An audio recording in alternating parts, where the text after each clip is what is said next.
ఓం నమ శివాయ పరబ్రహ్మ పరమాత్మ నమ జగత్తుత్పత్తి స్థితి ఫలయ బ్రహ్మ హరిహరాయ త్రిగుణాత్మే సర్వగమతిగామి దర్శ దత్తాత్రేయ నమసంతిని సిద్ధి కురు కురు కురు కురు కురు కురు కురు స్వ కుర్రో కుర్రు కొండదేవత అంబ పలుకు చకదాంబ పలుకు అంబ పలుకు జగతాంబ పలుకు మహాశక్తి పలుకు సమ్మక్క పలుకు సారలమ్మ పలుకు కొండదేవత పలుకు జాయ్ కొండదేవత. ప్రజలందరికీ నమస్కారము. 2025 నూతన సంవత్సరం రాశి ఫలితాలు ఎలా ఉన్నాయా అనేది మార్చి ఫలితాలు చెప్పబోతున్నాను. తులరాశి ఫలితాలు ఎలా ఉన్నాయి, స్థితిగతులు ఎలా ఉన్నాయి, వాళ్ళ జాతక యోగం ఎలా ఉంది, వాళ్ళ జన్మ లగ్నం ఎంతవరకు వచ్చింది అనేది ఇప్పుడు మనం చెప్పబోతున్నాం.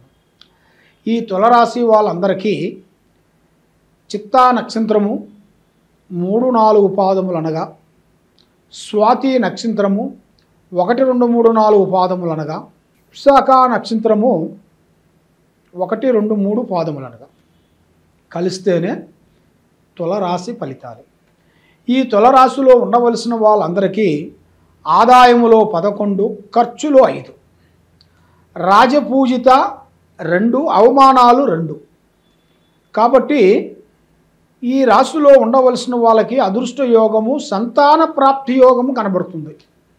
అంటే సంతానము ఇలా జాతకములో మంచి అదృష్టము, సంతానము, లేదా వీళ్ళు పెద్దవాళ్ళు అయినా కూడా ఇలా కొడుకులకు కానీ మనవాళ్ళు కానీ మనవరాలు కానీ రావలసిన ఒక మంచి అద్భుతమైన విధానం అనేది కనపడుతుంది. ఈ తులరాశిలో ఉండవలసిన వాళ్ళందరికీ లక్ష్మీ జాతకురాలు పుడుతుంది. అంటే ఆడపిల్ల. ఆ స్త్రీ వలన వీళ్ళకి మంచి అదృష్టము, మంచి యోగము, కుటుంబానికి ఒక మంచి యోగం అనేది ఎదురవుతుంది. మరి ఈ తులరాశిలో ఉండవలసిన వాళ్ళందరికీ వ్యాపారంలో కానీ, ఉద్యోగంలో కానీ, వ్యవసాయంలో కానీ కొన్ని మార్పులు, కొన్ని చేంజెస్లు కొన్ని రాబోతున్నాయి. మరి చేయాల్సిన కార్యక్రమం కూడా వాళ్ళకి అనుకోకుండా ఎదురయ్యే మార్గాలు కూడా కొన్ని కనబడుతున్నాయి.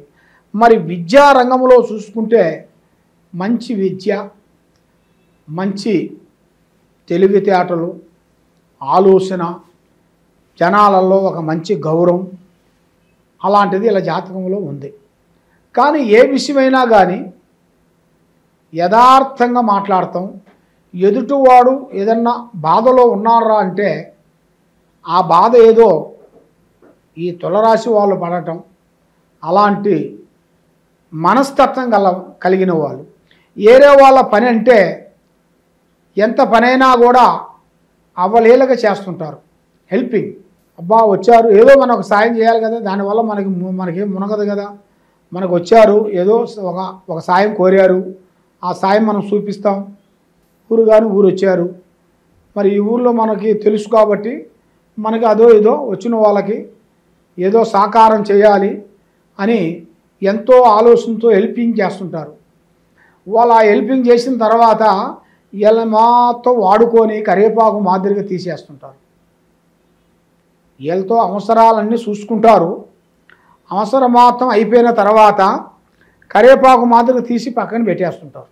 మరి ఈ తులరాశిలో వాళ్ళు అనేది ఎదుటివాడు మాటలు కరెక్ట్గా నమ్మి ఏ విషయములైనా కానీ వాళ్ళకి సహకారం అనేది చేస్తూనే ఉంటారు. కానీ చెడు అనేది చేసే మార్గం కనబడతలేదు.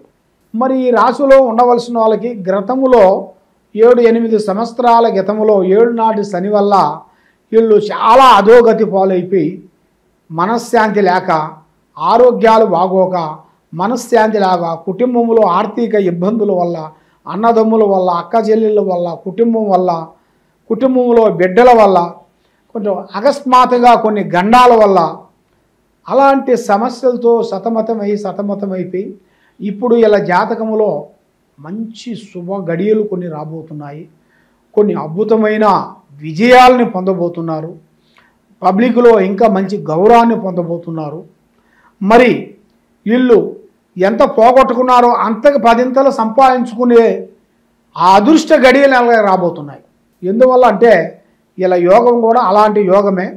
కాబట్టి ఈ దశ అనేది సామాన్యమైనది కాదు. వీళ్ళది తులరాశి వాళ్ళకి మంచి అదృష్టము, భూమిలో బంగారం దొరికే అదృష్ట యోగము, దాంతోపాటు ఒక స్త్రీ నుంచి కూడా అదృష్ట యోగం కూడా వీళ్ళకి కలిసి వచ్చే మార్గం కూడా చాలా వరకు కనపడుతుంది.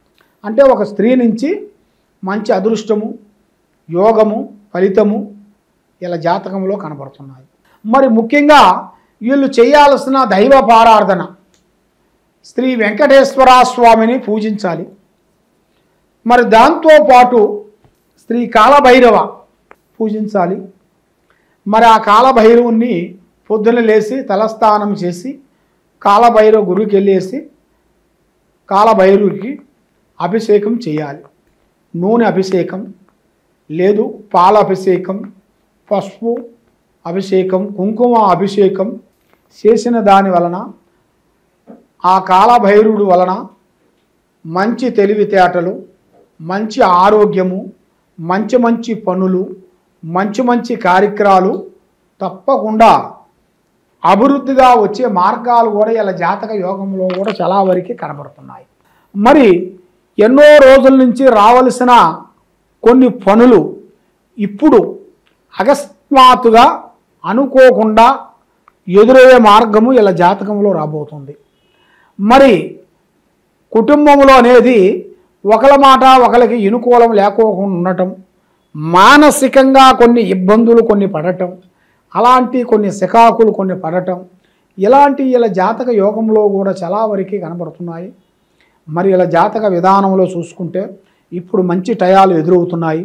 కాబట్టి కొంచెం ఆరోగ్యపరంగా కొన్ని జాగ్రత్తలు కొన్ని తీసుకోవాలి. ఆరోగ్యపరంగా కొన్ని జాగ్రత్తలు తీసుకున్నట్టుకైతే మంచి యోగము, మంచి మంచి ఫలితము ఇలా జాతకంలో 100% అనేది వస్తుంది. కాబట్టి ఎవరిని వీళ్ళు నమ్మకూడదు. కాబట్టి వీళ్ళు చాలా వరకు ఏరే వాళ్ళ మాటలు విని, దగ్గర వాళ్ళు, దాపు వాళ్ళు, స్నేహితులు మాటలు విని మోసపోతుంటారు. వాళ్ళు చెప్పింది నిజమే అనుకుంటారు వీళ్ళు. కాబట్టి వాళ్ళు ఇక్కడ ఒక మాట అక్కడ ఒక మాట చెప్పి మన విషయాలన్నీ చేరేస్తుంటారు, మనల్ని అధోగతి పాలు చేస్తుంటారు. దానివల్ల చాలా చాలా చాలా వరకు ఇబ్బందులు అయ్యే మార్గాలు కొన్ని కనబడుతున్నాయి. కాబట్టి అన్నిటికన్నా దైవ బలం చాలా గొప్పది నాన్న. మరి ఆ దైవ బలం ఉండాలంటే నేను చెప్పిన శ్రీ వెంకటేశ్వర స్వామిని, తర్వాత ఆ కాలభైరవుణ్ణి మీరు పూజించినట్టుకైతే మీలో ఉండాల్సిన అష్టదరిద్ర దోష నివారణ పోతుంది, ఆరోగ్యాలు బాగుంటాయి, మనస్సు శాంతిగా ఉంటుంది, లక్ష్మి నిలబడుతుంది. మరి ఈ మార్చి నెలలో 9వ తారీఖు నుంచి వీళ్ళకి దిశ తిరిగే మార్గాలు దగ్గరికి వస్తున్నాయి.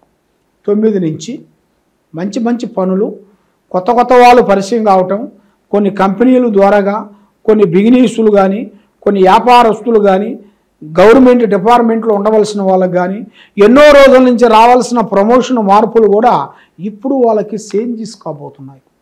అది వేగంగా అతి దగ్గరలోనే వాళ్ళ యోగంలో మంచిగా విజయవంతమయ్యే మార్గమే కనబడుతుంది. మరి ఇప్పుడు టయాలు కూడా అంత అనుకూలంగా లేని దాని వలన వీళ్ళు ఏ పని చేసినా చేతికాడికి రావటం, నోటికి అందకోకుండా పోవటం, ఇలాంటి కొన్ని కొన్ని సమస్యలతో సతమతం అయిపోతుంటారు. ఇలాంటి సతమతం కావాల్సిన పనులేం లేదు. దైవ బలం చాలా గొప్పది. కాబట్టి మీరు చేయాల్సింది రియల్ ఎస్టేట్లో కానీ, షేర్ మార్కెట్లో కానీ ఇప్పుడు మీరు పెట్టుబడి పెట్టండి. మీకు మంచి శుభాలు కలుగుతాయి, మంచి లాభాలు కలుగుతాయి, మంచి మంచి కార్యక్రమాలు అవుతాయి. మంచిగా ఏ కార్యక్రమం అనుకున్నా ఆ కార్యక్రమం మీకు 100% జయప్రదంగా ఉండే మార్గము మీ జాతకంలో కనబడుతుంది.